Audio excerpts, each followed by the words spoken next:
I mean, this guy Roger Waters, I've always enjoyed it. He's a very eccentric gentleman. I really enjoy watching him talk about politics.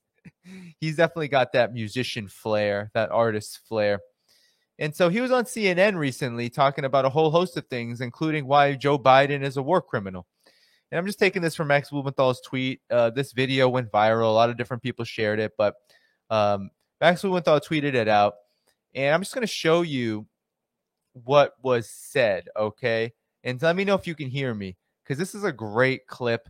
And I definitely want to break it down because, I mean, he gained a lot of friends in China. Well, he's fueling he gained a lot of friends in China, I'll tell you that. I saw this just going viral among Chinese accounts. And so anyway, let's look into Roger Waters, what he had to say about why Joe Biden is a war criminal. Let me know if you can hear this as well. Well, he's fueling the fire in the Ukraine for a start. That is a huge crime. Why won't the United States of America encourage Zelensky, the president, to negotiate, obviating the need for this horrendous war that's killing?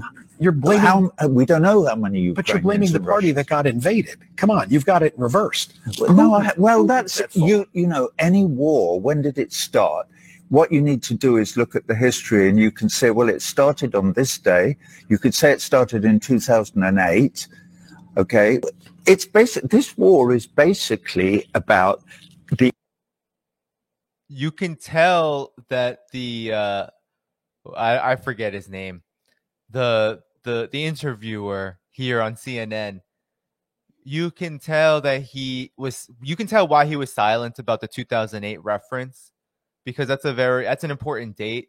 That was the date that the United States floated. That's the date that NATO floated potential membership for Ukraine into NATO. So that just flew right over this guy's head. This is CNN. These corporate media outlets are not serious. They don't know anything. So that just, he's just like nodding along, even though that's a pretty important point that you would think a hack like this guy would want to interrupt, but it's coming. The action and reaction of NATO pushing right up to the Russian border, which they promised they wouldn't do when Gorbachev negotiated the withdrawal of the USSR from the whole of Eastern Europe. When you say this, then... So you never hear that in Western media in the way that he is saying it, in the way that Roger Waters is saying it. You will hear references to this, but it's always under skepticism. Was it a deal? Was it this? Was it actually that there was some kind of a deal made with the Soviet Union over NATO expansion? It was a handshake. It wasn't really a written agreement. Roger Waters here is saying no. This NATO expansion goes against what NATO had promised the Soviet Union. It's never talked about like that. It's always talked about as, oh, well, it wasn't really, maybe not really. So this, you never hear it like this on CNN. And I have to say, what about our role as liberators? You of all people, you have no role as liberators. World War II. World War II. You got into. This is why I wrote a book on American exceptionalism. This is why I wrote a book on American exceptionalism. Our role as liberators? What in the... I mean, give me this is why we need a World War II. This is what all these so-called liberals, this guy is obviously trying to cosplay, like I'm a culture critic, hippie, whatever. This CNN corporate media hack has absolutely no idea how ridiculous he sounds. World War II? Absolutely not World War II. Roger Waters is going to explain why, though. World War II because it's Pearl Harbor. Pearl Harbor. You were completely isolationist until that sad, that devastating. I would argue we were always going to get in, and that. I would argue we were always going to get into World War II because I just know all the history books in school taught me that the United States just held back for all kinds of benevolent reasons, just to let the Soviet Union and fascism let fascism beat down the Soviet Union and Europe enough, because that's a noble cause. And we turned away the migrating Jews and others, those persecuted by fascism because we just didn't want to admit them. And that was also very noble of us. I mean, this guy is completely a clown. I mean, absolutely a clown. Roger Waters literally tells him, you were isolationist. The United States wanted to remain neutral. It did not want to enter the war because, for a major reason, Roger Waters isn't going to say this, but the main reason the United States didn't want to enter World War II is because it wanted what was going to happen next to occur. It wanted to come out on top. It wanted Europe to be dependent on the United States, and it wanted socialism to be weakened by fascism. It wanted Nazism. It wanted the Japanese to do as much as they could to weaken communism, to weaken socialism.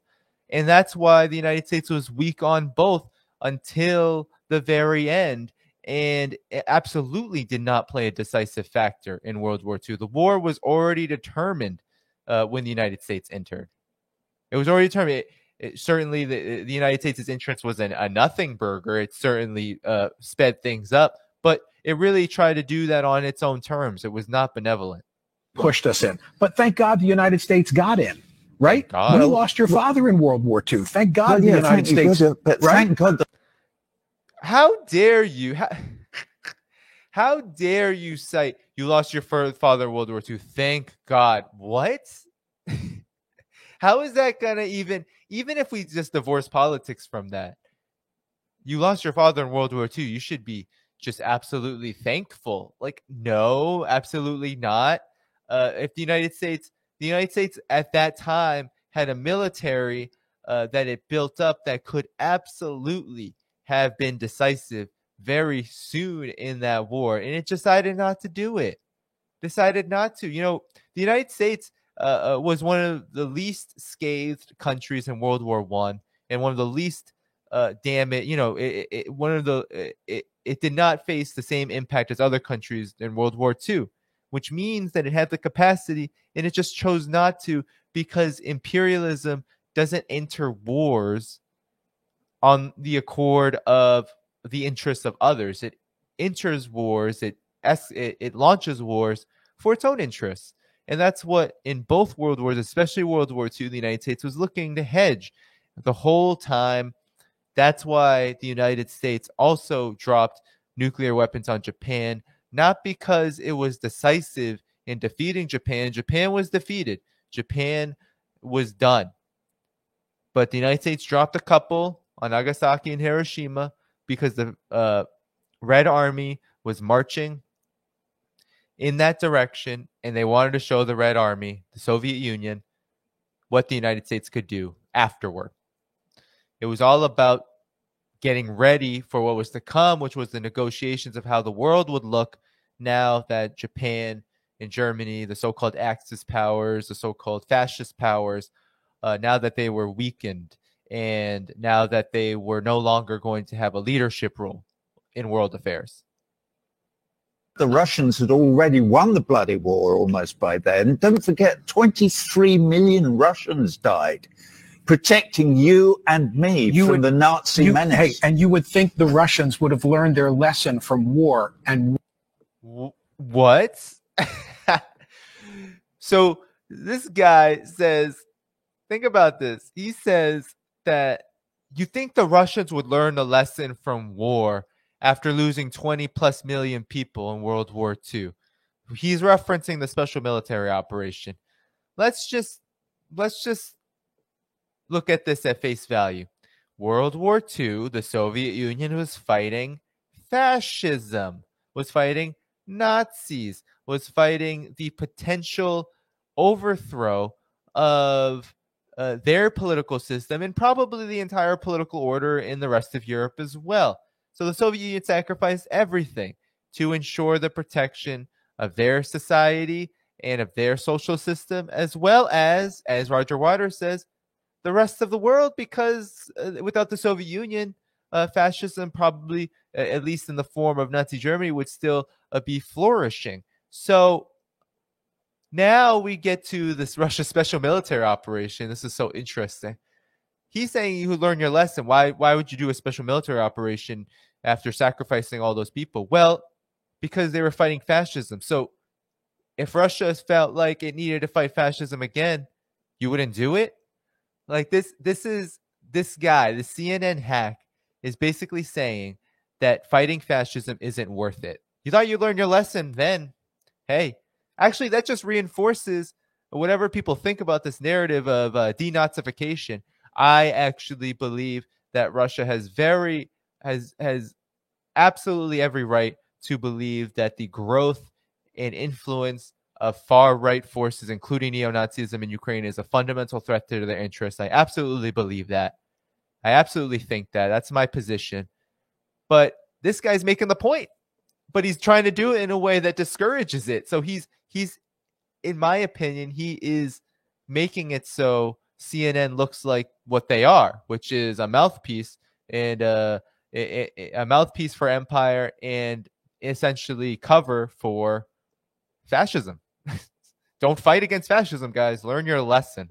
Wouldn't have invaded Ukraine. Well, you Fair? With all your reading, I would suggest to you, Michael, that you go away and read a bit more and then try and figure out what the Read a book. United States would do if the Chinese were putting nuclear armed missiles into Mexico and Canada.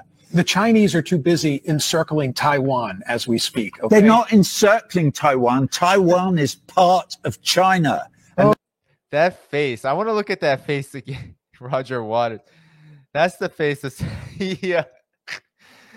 I mean, that should be a meme. That should be a meme because he's like, go read a book about Russia and Ukraine's history. Go read a damn book. This is absolutely ridiculous. And oh yeah, guess what? Taiwan is part of China. I mean, that face. That should be a meme that goes all across the internet realm because absolutely that is correct. Taiwan is part of China, dude. This is not that hard, but he's making it really hard. He's making it very hard. The CNN, he's making light of all of this, but really he's just getting owned right here. He's getting absolutely taken down by Roger Waters. And that's been absolutely accepted by the whole of the international community since 1948. And if you don't know that, you're not reading enough. Go and read about it. Okay. Go and read a book to a CNN anchor. I mean, that was great. And that's absolutely how we need to be talking to these corporate media hacks. Should be reading a book. Read about the Cairo Declaration, which I believe he was citing. Read about the One China policy. Not that hard. There's 3 joint communiques. It's not light reading, but it's something that you can read and you can learn about. You can learn about these very important moments in U.S. China diplomatic history. Not that hard. One China. You can read. Go read UN Resolution 2758. It's right there. The United Nations does not recognize any government in Taiwan as China. It recognizes Taiwan as part of China and the People's Republic of China as the rightful government of all of China. So that's the law, but yet people like this CNN hack have the gall to go to Roger Waters and say, your dad died in World War II. Aren't you glad America entered the war? And then doesn't even know what the One China policy is, but has the absolute audacity to say, China's encircling Taiwan, right? Encircling Taiwan, which is ridiculous, absolutely ridiculous. There's no basis in fact there. And just look at this map. I posted this on Twitter yesterday. Next time someone says China is militarily encircling Taiwan, show them this. These are the bases. This is from Base Nation, which came out with a report talking about all of the bases that surround China. Look at that. A noose around China's neck, or an attempted noose around China's neck. There's Taiwan. If anybody knows their geography. So, I mean, It's a joke. As Nixie Lamb said, it's a joke. It's a joke because there's no fact base behind any of this. But, you know, Roger Waters did a really good thing here. He made a lot of fans in China because he upheld what 90+% of all Chinese people support, which is the one China policy. And he went after this guy. He really corrected this guy on both Russia and China and the history that this guy just didn't understand. Doesn't understand why Russia may want to do something about NATO expansion. Doesn't understand why China is angry about Taiwan and the way that the United States has treated that situation. How can you be a journalist? How can you even ask questions about politics? Why not just go cosplay your culture critic nonsense? You're talking to Roger Waters.